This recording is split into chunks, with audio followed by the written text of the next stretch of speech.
Hi, my name's Mark and I'm from the UK. I just thought I'd shoot this quick video to tell you about my views of Tanner Larsson's new book, Ecommerce Evolved. I've been in the e-commerce space for about 3 years now and been successful selling products mainly via Amazon.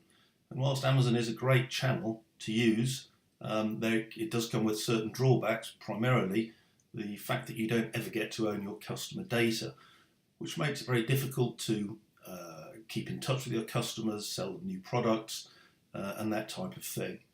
I've been interested in moving my business away from Amazon, but found it very difficult to do that at anything like approaching a profit, or even break even for that matter. Having gone through the Tanner's book, I'm now entirely convinced that his methodology that he lays out there, which is incredibly straightforward and simple to follow, is exactly what I've been looking for.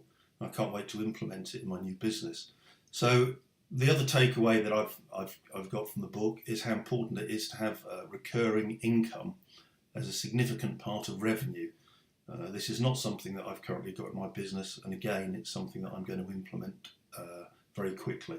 So thanks, Tanner, for writing a great book full of actionable tips, and I can't wait to get to work on it.